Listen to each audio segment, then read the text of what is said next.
अगर मैं आपसे कहूं कि झारखंड के चतरा जिले के अंदर जब रेड बर्ड एयरवेज का प्लेन क्रैश हुआ ना भाई साहब, अरे तो कोई ये नॉर्मली क्रैश नहीं हुआ।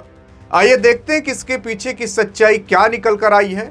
इसके अंदर कितने लोग सवार थे, कौन पायलट था, कौन को पायलट था, कौन मरीज था, और ये प्लेन ऐसा क्यों कहा जा रहा है कि इसके अंदर मरीज जाते थे।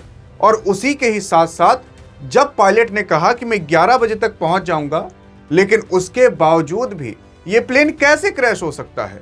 और जब पति का देहांत हुआ तो पत्नी कैसे हाथ थामे हुई थी, इसको भी देखने की कोशिश करेंगे। यार यहाँ पर जो पायलट था ना, पायलट के पिता खुद बताते हैं कि उनके जो पिता DS भगत साहब थे, क्योंकि जो पायलट था उसने खुद पहले ही बताया था कि 11 बजे तक मैं आ जाऊंगा, खाने पर इंतजार करती रहिएगा। अपने चाची से कह रहा था, चाची इंतजार करती भी हैं लेकिन पहुंचता नहीं है बेटा। और जब नहीं पहुंचता तब टेंशन मचती है। उसके बाद फोन लगाती हैं चाची, लेकिन फोन उठता नहीं है। फिर उसके बाद एक मैसेज आता है, स्क्रीन जलती है, फिर पता लगता है कि हादसा हो चुका है। ये आप साफ साफ देख सकते हो कि इस जो प्लेन को चलाने वाले, मैनेज करने वाले थे, वो रेड बर्ड वाले थे। अब रेड बर्ड से सवाल पूछा जाएगा कि कैसा प्लेन था जो क्रैश हो गया। यहां पर देखने की कोशिश करेंगे तो 23 फरवरी की बात है। और जब वहां के SP से पूछा गया तो वो कहे कि रात के 10 बजे हमें जाकर पता चला कि कोई प्लेन क्रैश हुआ है।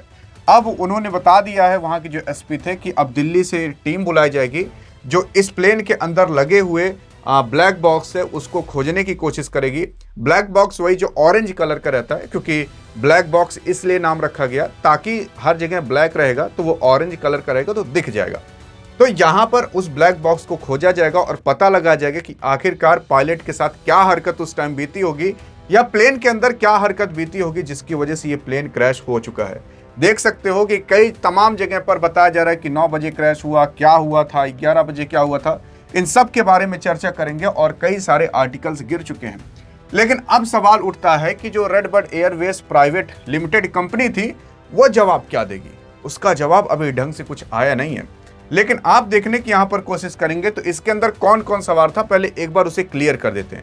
इसके अंदर टोटल बताए जाते हैं 7 लोग सवार थे। पहले जो कैप्टन विवेक विकास भगत थे वो, अब इनको विमान के पायलट इन कमांड भी कहा जाता है, जो मेन थे, जो चलाने का ही काम करते थे। फिर उसके बाद कैप्टन स्वराज दीप सिंह भी थे जो को पायलट थे इस प्लेन के। फिर उसके बाद जो संजय कुमार थे वो मरीज थे। फिर उसके बाद संजय कुमार के साथ अर्चना देवी और ध्रुव कुमार थी। अब यहां पर सवाल उठता है कि ये संजय कुमार मरीज, क्या इसके अंदर मरीज जाते थे? हाँ यार, ये एम्बुलेंस टाइप का विमान था जिसमें झारखंड से दिल्ली तक या कहीं और तक जो इमरजेंसी कंडीशन में मरीज रहते थे उनको इस प्राइवेट जेट से आप मान सकते हो ले जाया जाता था। ये ऐसा मतलब एम्बुलेंस के तौर पर काम करता था। एक बार में जब बताया गया कि जब वो मरीज जा रहा था तो उसने लगभग 8 लाख रुपए दिए थे, तब जाकर वो झारखंड से दिल्ली जाया जा रहा था, क्योंकि जान ज़्यादा जरूरी है, पैसा नहीं। तो वो पैसा देकर सोचा कि जल्दी से मैं पहुंच जाऊं, इलाज करा लूं। आखिरकार संजय कुमार को हुआ क्या था, तो संजय कुमार की दुकान चलती थी, दुकान के अंदर आग लग गई थी जिसकी वजह से उनका नीचे से यहाँ नाभि तक का शरीर काफ़ी हद तक जल चुका था। तो इमरजेंसी कंडीशन में उनको दिल्ली ले जाने के लिए इस प्राइवेट जेट को बुक किया गया था जो कि रेड बर्ड एयरवेज का था। लेकिन जान बचाने के चक्कर में वो दिल्ली जा रहे थे, लेकिन उनके चक्कर में 7 लोग और मारे गए। यहाँ पर संजय कुमार तो मारे गए, लगभग सभी लोग मारे गए। उनके साथ जो अर्चना देवी थी, जो ध्रुव कुमार थे, वो भी मारे गए। इनके साथ एक डॉक्टर भी जा रहे थे जिनका नाम विकास कुमार गुप्ता था, वो भी मारे गए। और उन्हीं के ही साथ साथ पैरामेडिक थे जिनका नाम सचिन कुमार मिश्र था, वो भी मारे गए। तो टोटल आप देख सकते हो कि एक विकास भगत मारे गए 1 लोग, फिर उसके बाद दूसरे को पायलट मारे गए दूसरे लोग, मरीज तो मारा गया 3 लोग, मरीज के साथ 2 लोग, टोटल 5 लोग हो गए। फिर विकास कुमार गुप्ता भी मारे गए जो डॉक्टर थे, फिर सचिन कुमार भी मारे गए जो पैरामेडिक थे। टोटल 7 लोग इस विमान के अंदर मारे गए, 7 लोग थे और एक की भी जान नहीं बची। हाँ, कुछ की जान हल्की फुल्की जैसे सांसें बची हुई थी। जब तक उनको वहां से अस्पताल पहुंचाया गया तब तक उनकी भी जान जा चुकी थी। तो कुछ इस तरीके से उसके अंदर लोग थे। लेकिन अब सवाल उठता है कि कहां से कहां तक जा रही थी, कहां पहुंची थी और कहां क्रैश हुआ। तो देखो, झारखंड के रांची से यहाँ उठना वो प्लेन चालू हुआ था और इसको दिल्ली जाना था, मतलब झारखंड से यहाँ दिल्ली जाना था। तो यहाँ से ये पहले रांची से इधर चित्रकूट ओर जाती है, फिर उसके बाद जाती है वो दिल्ली तक। अब आप कहोगे कि पहले ऊपर क्यों? क्योंकि देखो यार, रास्ता होता है, जो रास्ता बनाया जाता है एरोप्लेन के लिए तो इस तरीके से कुछ उसका रास्ता होगा कि पहले यहाँ जाएगी, फिर उसके बाद दिल्ली की ओर वो टर्न हो जाएगी। लेकिन यहाँ ही पर ही जो चतरा है, वहीं पर ही जाकर प्लेन क्रैश हो जाता है। कुछ ही दूरी पर ही झारखंड से यहाँ पर ही टेक ऑफ किए रहता है, तभी उसके कुछ देर बाद। ऐसा कहा जाता है कि 7:11 पर ये टेक ऑफ किया था और 10 बजे के करीब करीब ये मतलब क्रैश हो चुका था। डीजीसीए के मुताबिक अगर माने तो 7:34 पर ही जो एयर ट्रैफिक कंट्रोल होता है और जो रडार सिस्टम होता है, उसका पूरा का पूरा कनेक्शन कोलकाता से टूट चुका था।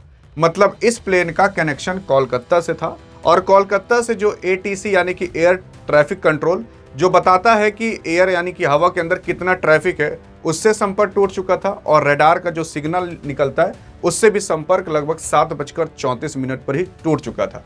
इसका मतलब यह है कि 7:11 पर टेक ऑफ किया, 7:34 पर ये इसका सब कुछ छूटने लगा और रडार सिस्टम पूरी तरीके से काम करना बंद कर दिया। फिर उतने देर में जो पायलट होगा थोड़ा पैनिक में आया होगा, कुछ करने की कोशिश किया होगा और कुछ देर बाद जाकर ये प्लेन यहाँ पर क्रैश हो चुका होगा।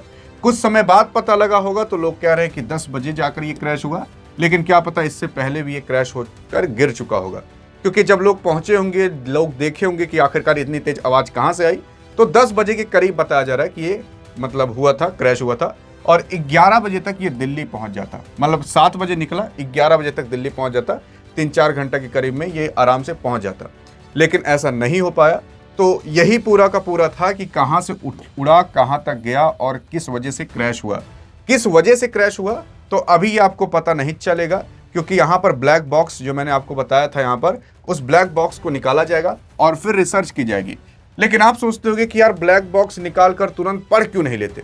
तो ब्लैक बॉक्स के अंदर यार कोडिंग के रूप में लिखा रहता है और कोडिंग वो 0101010000 इस तरीके से कुछ कोडिंग होता है, जिसका कुछ ना कुछ मतलब होता है। नहीं तो ब्लैक बॉक्स निकालकर कोई भी पढ़ लेगा, वो केवल कुछ ही लोग पढ़ पाते हैं और इसमें से इंफॉर्मेशन निकालना बहुत मुश्किल होता है।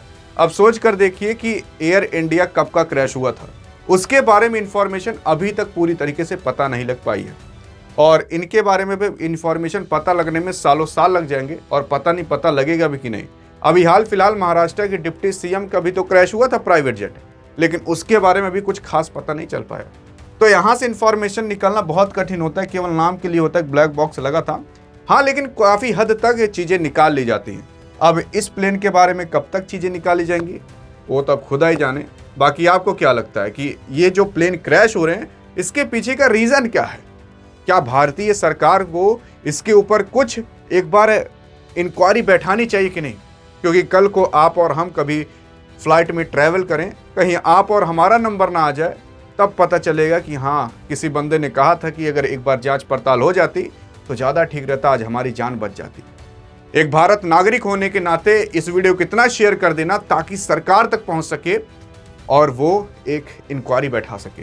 देखते हैं आप अपनी जिम्मेदारी निभाओगे कि नहीं। अधिक जानकारी चाहिए तो इस वीडियो में मिलते हैं, तब तक लिए जय हिंद जय भारत।